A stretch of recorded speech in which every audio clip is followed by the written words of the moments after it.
You begin as a soft white grub, curled in a chamber deep beneath the soil. You cannot see. You cannot walk. You can only feel the warmth of the bodies that surround you. A worker leans close and presses a drop of liquid food against your mouth. You take it. You grow.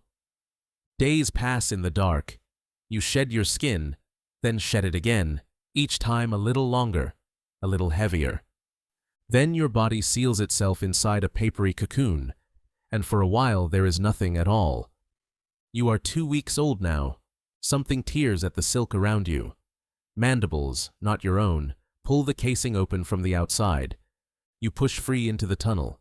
Your legs are new. They do not yet know how to hold your weight. You stand. You fall. You stand again.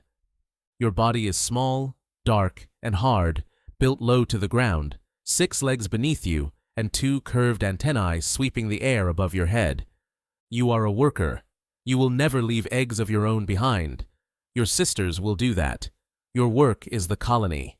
For now, your task is close. You move through the nursery chambers, checking each white grub in turn, touching your antennae to their skin to read what they need. You carry food to their mouths. You carry waste away. You move eggs from a chamber that has grown too warm to one that has not. The queen lies in a chamber below you, swollen and still, laying egg after egg in a slow, unbroken rhythm. You do not tend her directly. Others do. Your world, for now, is the nursery. You are 3 weeks old. Your body has hardened further. The soft newness is gone from your legs. Something shifts in you, though you could not name it. You begin drifting toward the upper chambers, where the air is drier, and the light, when the entrance is open, reaches further in. You take on new work. You help clear soil from a collapsed tunnel, hauling grains of sand twice your own size to the surface, one at a time, dropping each one at the mouth of the nest before turning back for another. You are 4 weeks old. Today you follow a trail. Another worker crosses your path in the tunnel and taps you with her antennae. A scent clings to her body, laid down by dozens of ants who have walked the same route before her. You turn and follow the scent out through the entrance, into the open air for the first time. Light floods your vision.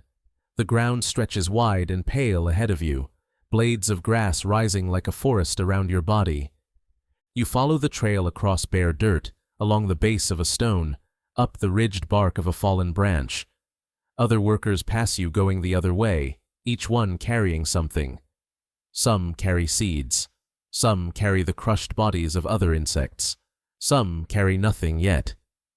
At the end of the trail, a colony of aphids clings to a green stem, feeding on the plant's sap. You climb close and touch one with your antennae. It lifts its rear and releases a bead of clear liquid, sweet with sugar. You drink. This is not a hunt. This is a harvest you protect. These aphids belong to your colony now, tended and defended in exchange for what they give. A ladybird beetle moves along the same stem, drawn by the same aphids.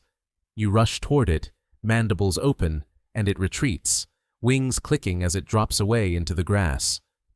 You return to the nest with your body full, and inside the tunnel you press your mouth to another worker's and pass the liquid to her, and she passes it to another, until the sugar you carried reaches deep into the colony. You are 2 months old.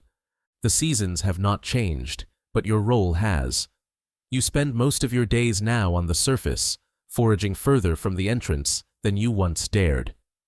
A beetle larva crosses your path one afternoon, thick-bodied and slow. You call to nearby sisters with a scent laid quickly against the ground, and within moments, a dozen workers converge. Together you overwhelm it. Mandibles close from every side. It does not take long.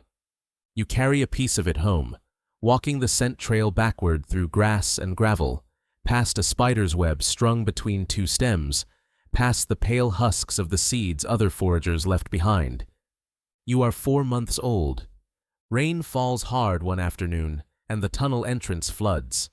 Workers rush to seal it with soil and small stones, packing the opening tight from the inside until the water outside can no longer reach in.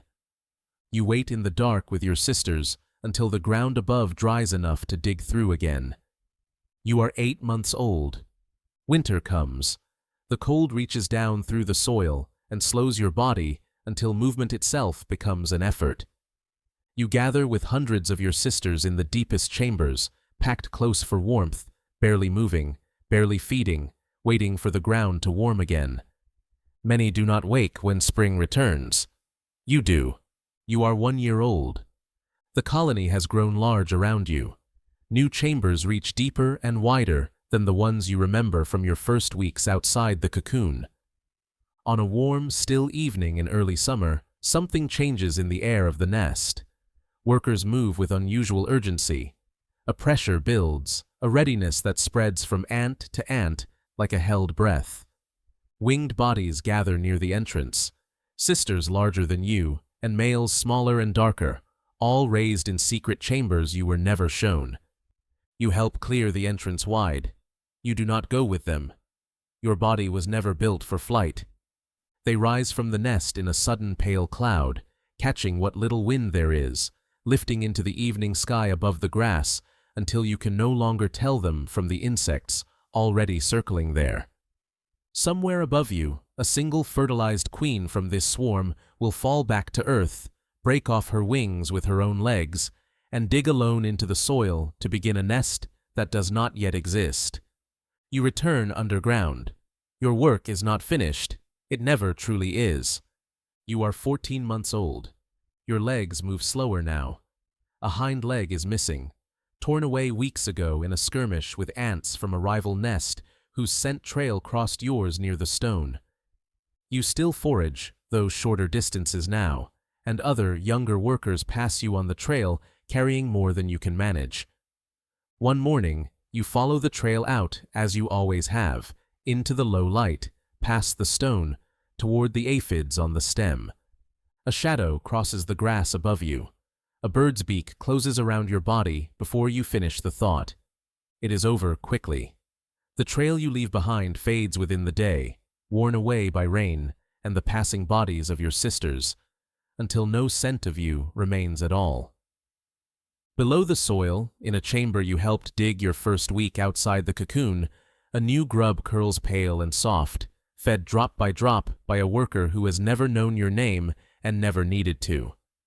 She begins as a soft white grub, curled in a chamber deep beneath the soil, and the colony goes on.